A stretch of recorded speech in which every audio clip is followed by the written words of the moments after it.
Produced by the lyricist Jay Frazier.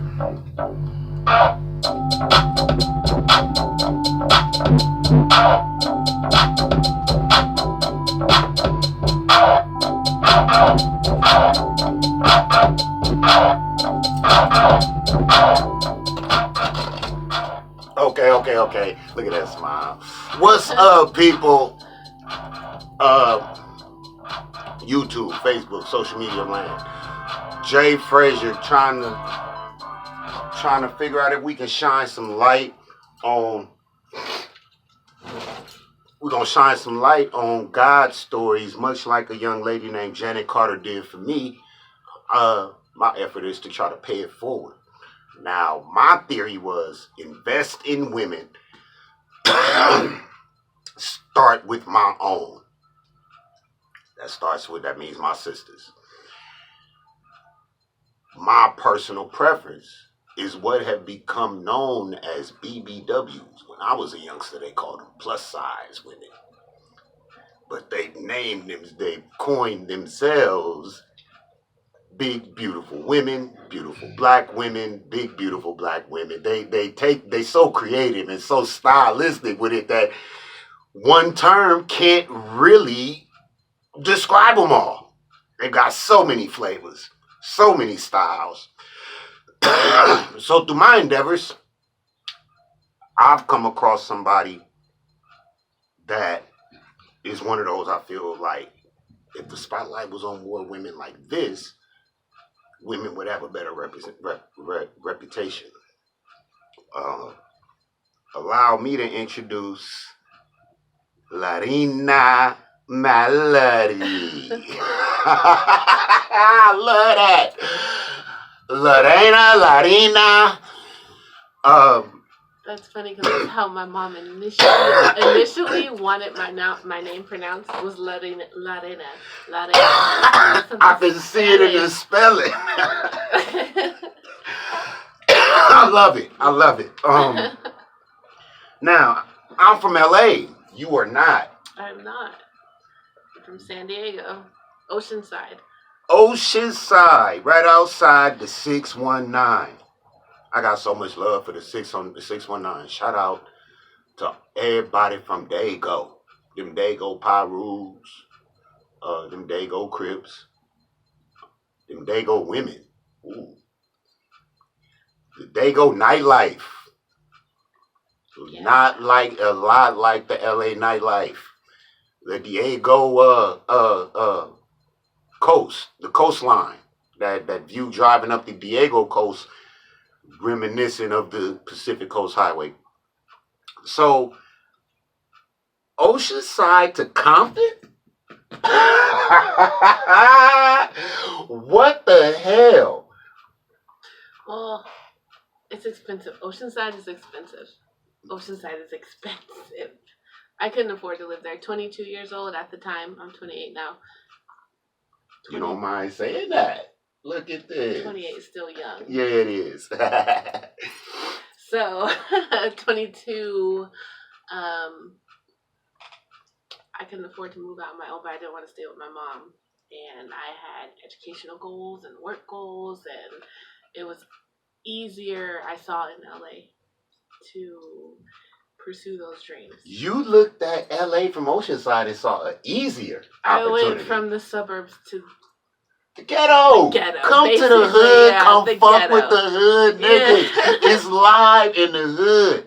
So a suburb girl. Yeah. Hoo-wee. What type of culture shock was that? Was it a culture shock? You got some hood motherfuckers in your family? Honestly, it wasn't. Honestly, it wasn't even what I expected anymore, because when I was younger, my uncle lived out there. When I was like 10, we used to go come and visit. It was all black people. Right. It's been gentrified since then. Yeah. Gentrified not by whites. By Mexicans. The Latino community has taken Compton. And I didn't know, because it was a while before I went out and visited, so... Yeah, I saw that change happen. I remember being like, I want to live in LA. Because when we went to Compton, everybody was black, and I loved it. Right. And I didn't have that image. Right. I was around white people This Caucasian. nigga wants some camera time. I was around Caucasians all the time and Hispanics all the time. So I was like, I'm gonna move to LA. I talked to my uncle. He said I could move in. So that's what I did. But when I got there, I didn't see black people anymore. I was like, where are they? Right. What happened? By the time you had gotten there, most of us had left. Oh, there's an age gap here, y'all. I know I look young.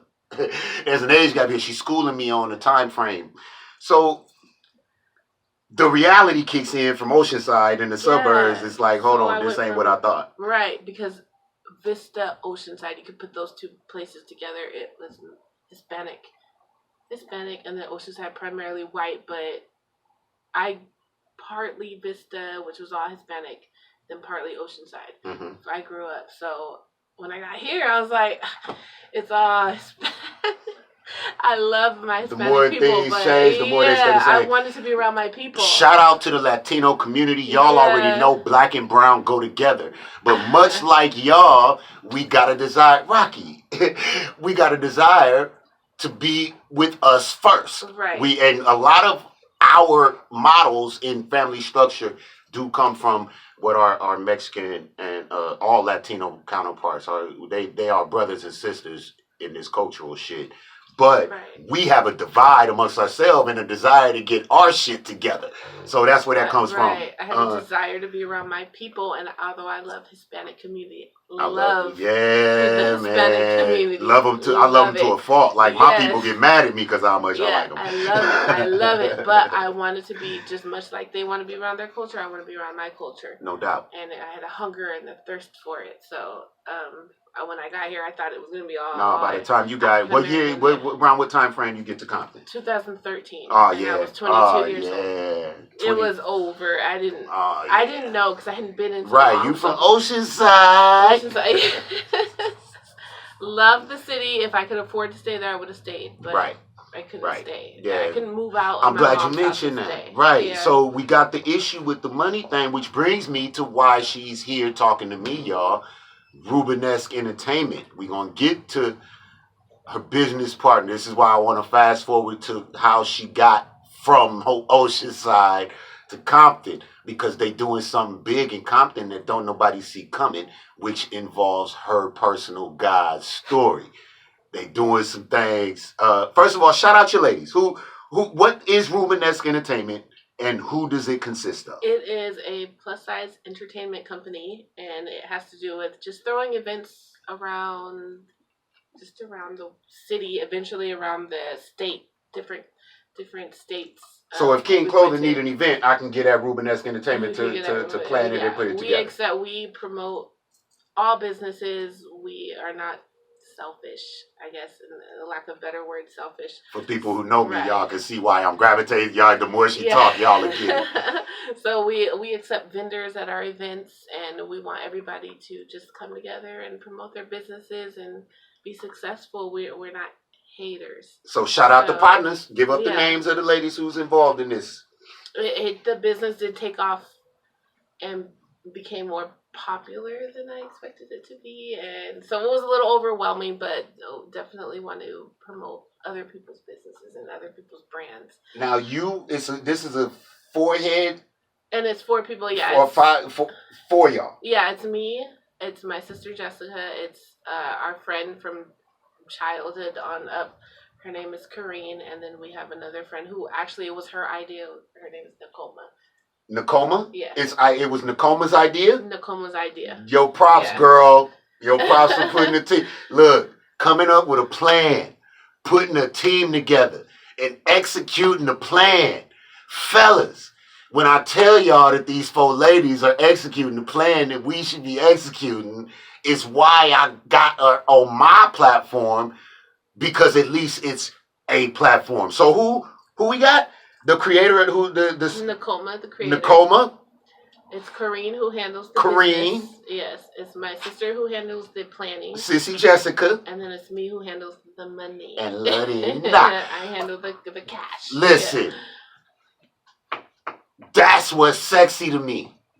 Pure-hearted, driven, God-fearing women, where we ain't really tripping off the faults and the flaws, where if we find a way to at least coexist, maybe we could actually prop each other up. So shout to the team. Shout out to the team. First big event coming up. First big event, August 24th. It's a BBW pool party. All are welcome. It's not just for BBWs, but it is a body positive type of thing where you can come and you can feel beautiful in your own skin, wear what you want. You skinny bitches don't trip. Yeah, and she won't say it. I will. Thin women are more than welcome to come. Yeah, they show love from what I've seen at the other events. Absolutely. The thin women come out and show major love. So absolutely. August 24th. Yeah. It's the Rumble in the Jungle pool party. Tickets on sale, only 80 tickets left. Only 80 tickets left. And that number probably is going to go down by the time this video is uploaded. Right. So, Rumble in the Jungle, Rubenesque Entertainment. Follow them on social media. Go find out who the 4 individual heads are. Follow them individually on social media. Put your motherfucking money where your mouth is. Stop trying to come up off of our sisters and just let our sisters come the fuck up. They love us. Once they come up, they'll take care of us. The real ones. Some of you bitches will.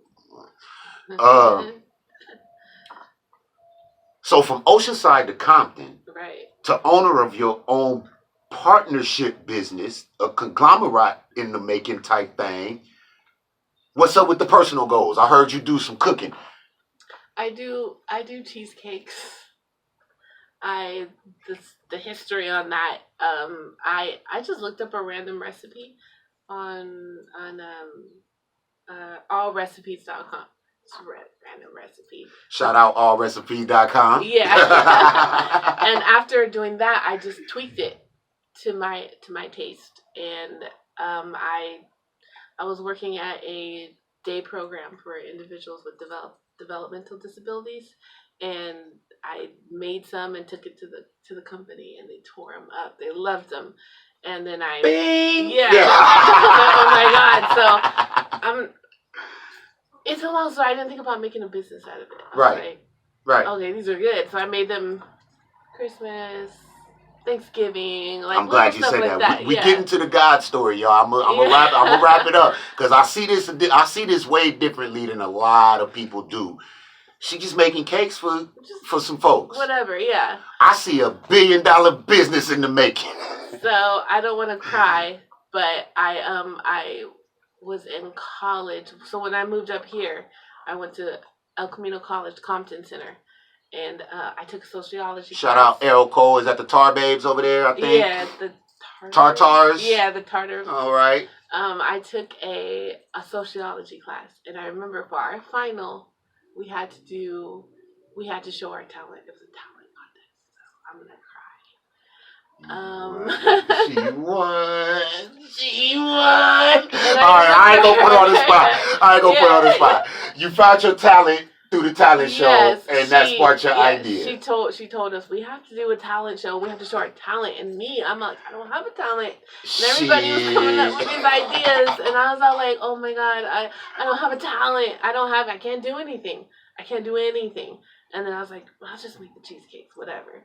I made the cheesecakes, and on my presentation day, I made it like a cooking show, and I had already prepared cheesecakes, but then I made the cheesecakes in front of them, and people were videotaping me and all kinds of stuff, but I just talked and made jokes and made the class laugh, and people tasted them, and it was like mind blown. They loved them. And so the day when they said they pronounced the winner, it was like a certificate and $50, and she said my name, and I just looked up. I was like, I won. I love it. And to this day, my professor calls me. She's retired. She calls me to this day. And there was a guy in my class who encouraged me, like, get these cheesecakes out. Get these cheesecakes out. Get these cheesecakes out. I was like, oh my God, yeah. So I decided. 2 years later, I decided 3 years later. I call it the Holy Spirit. Yeah. I call it the Holy Spirit, man. So, it's in the works. God will use your, I believe the scripture says something to the effect of your talent will make room for you. So, she's got a cheesecake business coming, folks. I'm going to put King Clothing on everything she do. Look out for Rubenesque Entertainment. Look out for the 4 heads of Rubenesque Entertainment and what those 4 individual ladies are doing. And then support this young lady's cheesecake business. There'll be Facebook pages, Instagram pages, and Twitter pages and all of that started up as you follow Rubenesque and support Rubenesque. You'll see this particular young lady start to do her thing amongst Rubenesque doing their thing. And I'm proud to say I know her. I'm proud to say God put her in my life. And I'm proud to say that I've got something to bring to her table that she may see as beneficial to her. As we move forward, figure out what the God story is for you. I see them everywhere. I just got to get the resources together. And as I get it together, we're going to pull one out. You may end up seeing me and Miss Larrina doing something together. I like this dynamic. We might be able to start a little podcast together. She looking good, huh, fellas? She looking good. The BBWs is low-key taking over. I can't. I'm watching. I've been in exile, but I'm watching, and they taking over. So go check out Rubenesque Entertainment. Go check out if you're an event planner or someone looking to put on an event, LA, Inland Empire, Dago, the Bay, they coming. So share, like, comment accordingly. My name is Jay. I just been here doing a bunch of musical stuff, and as y'all see me progress, y'all will see me bring people up with me every step of the way. This beautiful young lady here was gracious enough to bless my platform with her presence. I love you for that. Let the Lord use you, girl. Let the Lord use you, girl. You go out there and you get them people and you make them cheesecake. That's some shit your pastor would say. Go support these young ladies and be a part of their climb to prosperity. I'll leave it at that because they doing the work. So the blessings is coming. That's my God story. The first God story. For those of y'all that know me, y'all see that I just surround myself with a certain flavor. Look at the laugh. Look at the laugh. And cut.